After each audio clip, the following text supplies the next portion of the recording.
Hello. Okay, guys, that will do for the sound testing. Hi, guys, welcome back to my podcast, Backseat Positivity. If you're new here, I'm Dawn. I'm the host. I was going to say the co-host, but I am the only host. Today we're talking about basically being married to your job. We're still in the relationship series, but a lot of people are married to their jobs. A lot of people want a divorce from their job. And today, I don't know if you know, probably not, but I am moving away from medicine. I'm a doctor, but I kind of prefer the creative field. So I'm separated from my job at the moment, if we're talking about it in relationship terms. And the reason why I talk about it in relationship terms, I might have just said this, but we are halfway, maybe 3/4 of the way through the relationship series. So this is series 2.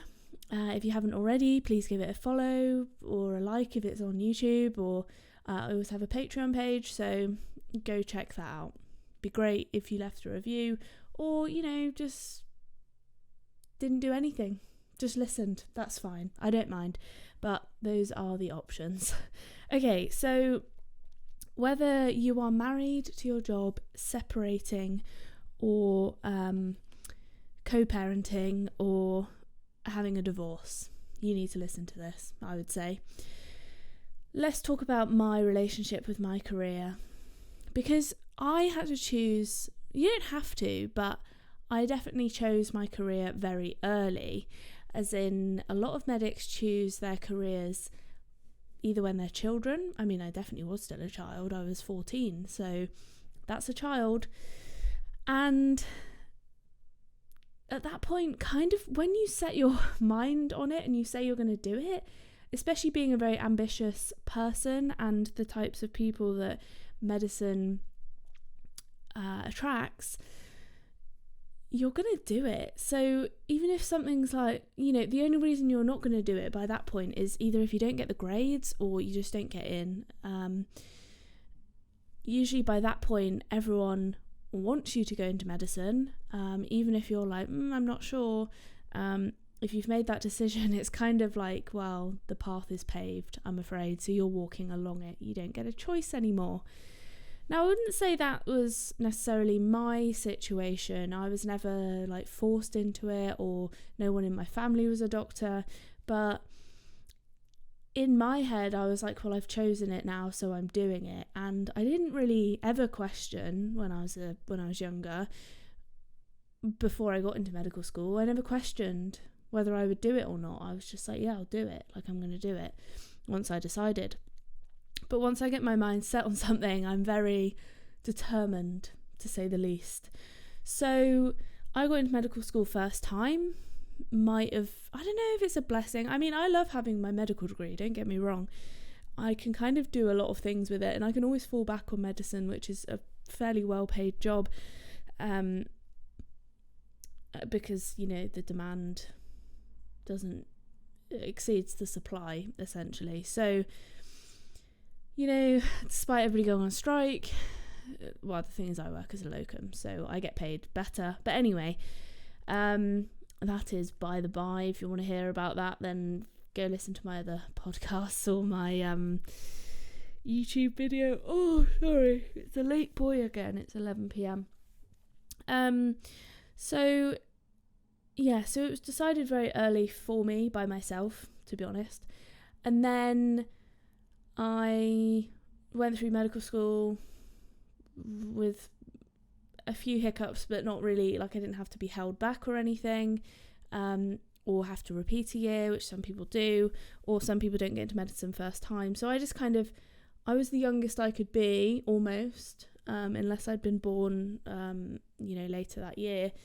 I was the youngest I could be to be in medical school. The youngest I could be anyway, because just the way the year works out.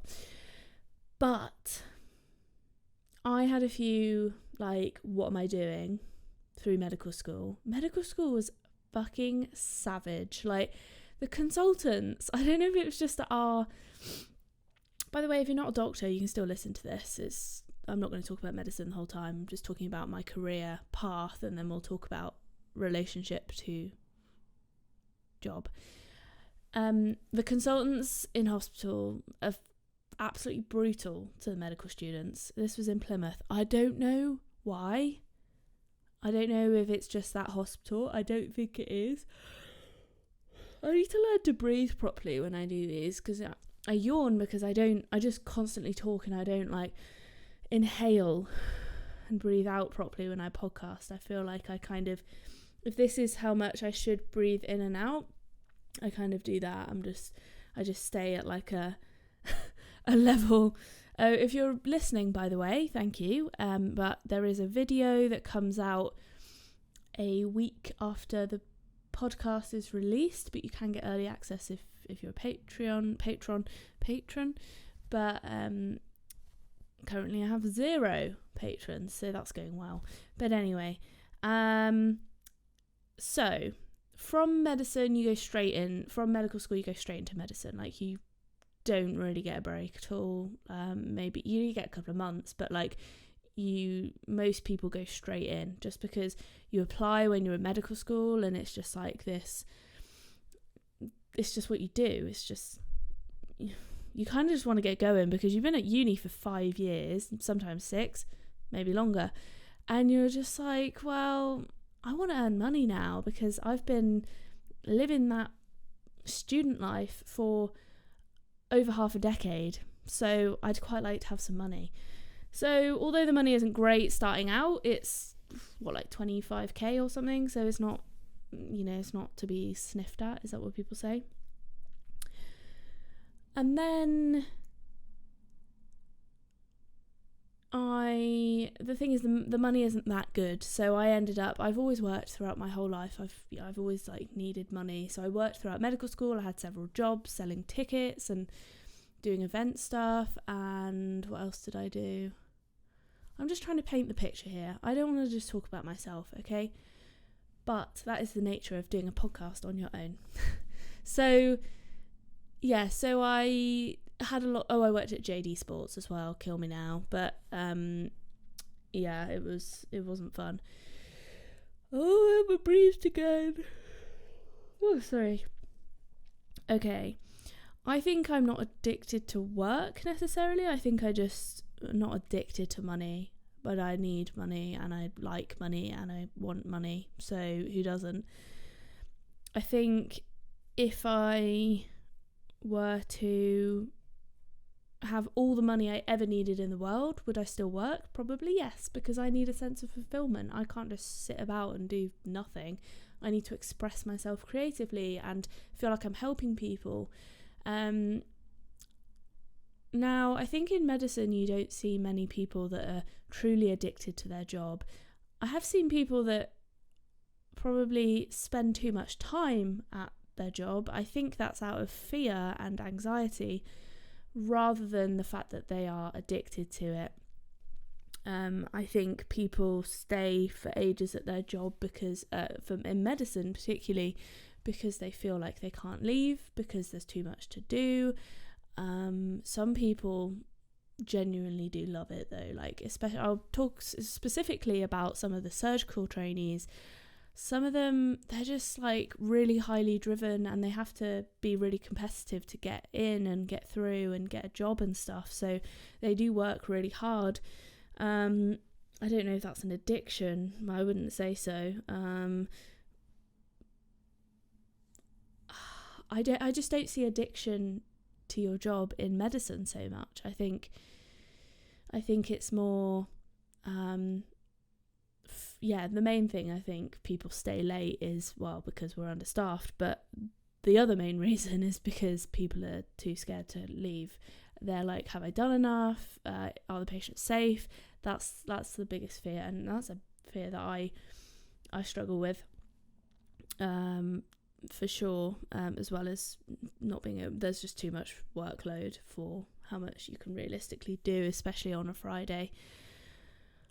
How do you know you're addicted to work? Oh, I should have figured this out before I started the podcast, really. I think one of the things is if you're on holiday and you can't stop thinking about work and you can't put your phone away, you're checking your emails. I think some people use work as an addiction, not use it, like they just inherently have an addiction to work because it's an escape from the reality of other things. Sometimes it's, well, they're trying to work towards something. I don't know if that's an addiction. Sometimes that's just they're very driven. I think an addiction is kind of defined as it's a negative way, you know, you're so obsessed with something that you have negative consequences and it just doesn't matter. In fact, let's Google, you know, what is addiction? I can't see the screen. Hope you guys are having a lovely day anyway. Still haven't figured out who these people are that are listening. I'm starting to think you're a robot, to be honest, because I don't know, I just can't believe that people are listening regularly, like, and I don't know them. I just find that strange, but not in a bad way. Like, I think it's great. The fact or condition of being addicted to a particular substance or activity. Okay. And addicted is physically and mentally dependent on a particular substance. Enthusiastically devoted to a particular thing or activity. That's more of an informal term, apparently. Most medics are not like, I'm so addicted to work. Like, I think over 50% of medics would leave their job if they had another adequate source of income, as in to match medicine. But would they? I think a lot of people say that and then they're like, oh, I kind of miss it, because it's all you've known. Some people, you know, it's all you've known. But yeah, so physically and mentally dependent. I don't know that you can be physically addicted to work, can you? I guess the physical addiction might be you get kind of, I guess it would be like the withdrawal, like you're unhappy if you're not at work. I can't imagine this. But anyway, let me know, guys, you know, what does true work addiction, like, what is it? Work addiction. I guess you think about it all the time, you want to go back to work. I don't know. Is a real mental health condition. Work addiction is the inability to stop the behaviour. Come on, let's... Oh, God. I need to edit all these yawns out, but I'm just not gonna. Sorry. Okay, I'm on a website called Healthline. I don't know how accurate it is, so don't take this as gospel, but... I just literally can't even imagine this is a thing. I'm not laughing at somebody's addiction, but just nobody... I do know one person in medicine that is like really gets high off work, like they love it. But I don't know that that's a bad thing, is it? I do think maybe, you know, you could spend a bit more time with your friends and family, but I still see that person. It's not like they're addicted and I never see them. There we go. This is what I was just saying. It often stems from a compulsive need to achieve status and success or to escape emotional stress. So yeah, you kind of, it's to hide something else often. Isn't any addiction. I would say having a chocolate addiction, like I actually think I do, because I crave it when it's not there. And sugar is addictive, like we definitely underestimate that.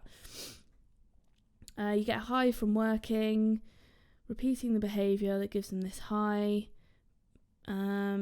maybe unable to stop their behaviour despite negative ways it may affect their personality, personal life, physical or mental health. So I guess you go to work rather than, I should go to the gym, but I'm going to go into work early instead of going to the gym. Like, I guess that might be how it affects it.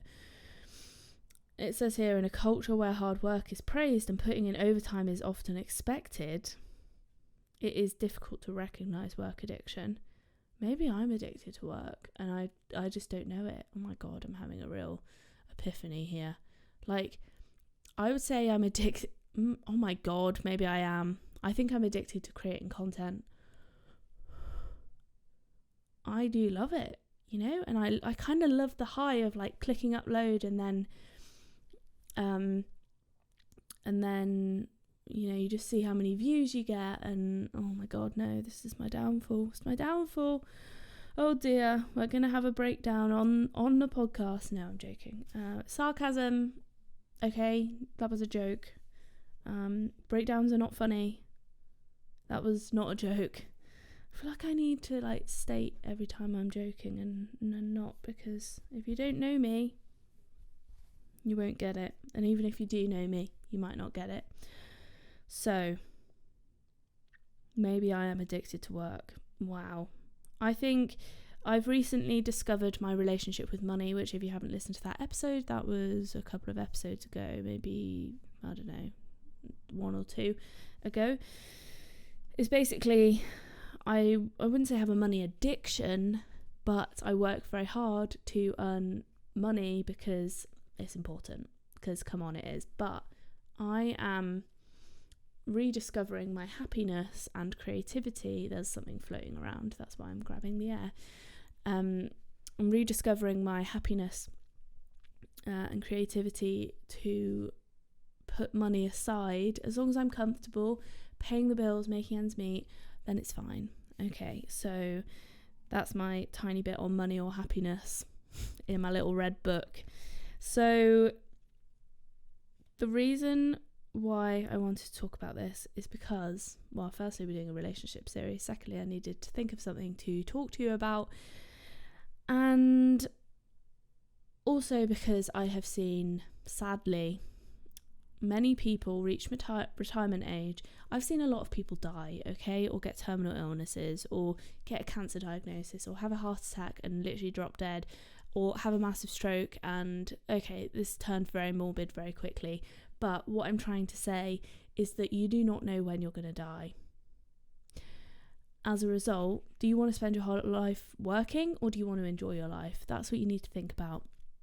Which is why I am trying to work really hard now. I could get cancer. That is a fear of mine. As I reach 30, I'm like kind of getting to the cancer age. Not that many people have cancer at 30, but not many people get cancer at 20 is what I'm saying. And then it kind of increases at 30. It is a very small increase, don't worry. But it's extremely rare to see, like, it kind of just skips your like 20s, I people do get cancer in their 20s, but like the thing that I'm thinking about is like breast and bowel cancer and cervical cancer usually happens late 20s, 30s, okay? So that's, anyway, I've just fucking scared everybody, haven't I? Look, I haven't seen many 30-year-olds die. I was trying to think of some that I have. Anyway, let's not get into that. That's not a good vibe. Yeah, so what I was going to say was, you don't know what's going to happen, and I've just seen lots of people work hard all their lives and then get to retirement age, retire, and then be hit, and this is literally the time that you're going to get all your illnesses, is when you retire, because you're older. Just they retire and then they're really sad because they're sick, and I'm like, that is a sad fate. It's a sad situation. So I'm just trying to breathe.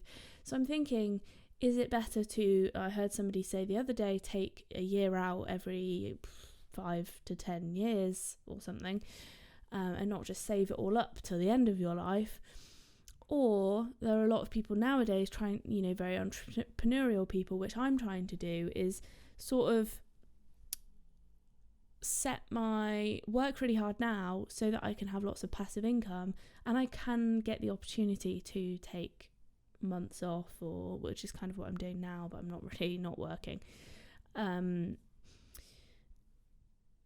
Take time off to go and travel or things like that, or retire early. And I know that's not an option for many people, but if that's not, then think about, maybe stop thinking about just, I'm going to retire and I'm going to enjoy everything then. No. I think it's wise to think about realistically what your retirement might look like, which, if you want to travel, can make traveling almost impossible if you become unwell. Traveling abroad anyway. Guys, this is a real short one today because it's late, and it's always late. I can't use that as an excuse. No, I think that's it, to be honest. Come on, we need to end it with some positivity. I think people have been recently telling me that I don't need to, sounds bad, but I don't need to be happy in my job. It's a job. Loads of people aren't happy. I don't think that needs to be the case. Firstly, you might be not in the wrong job, but in the wrong place, location-wise, or just with the wrong people. People can make or break a job. When I worked at JD Sports, there was a girl there. Her name was Sophie. Hi, Sophie.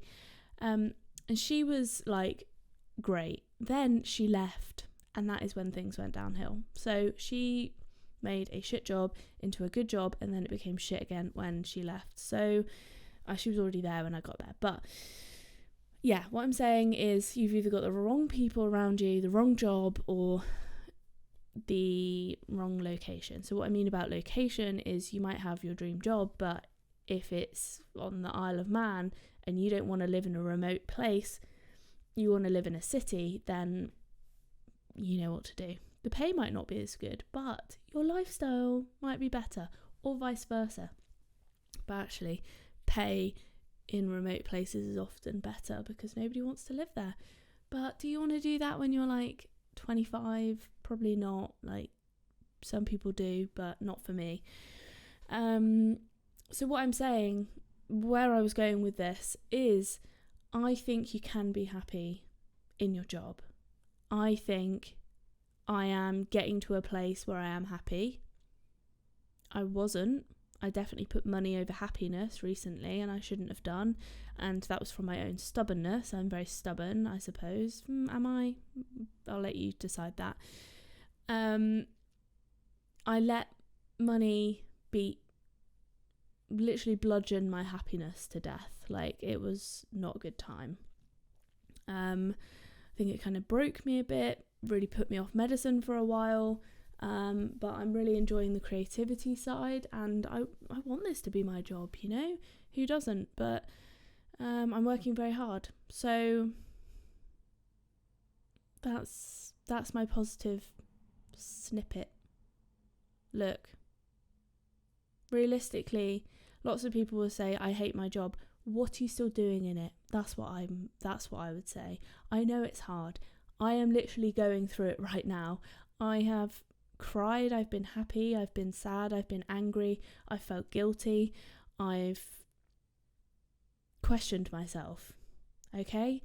But that doesn't mean it's not the right decision, and you can always go back to it. Just because you leave a job for a few weeks, a few months, doesn't mean you can't go back.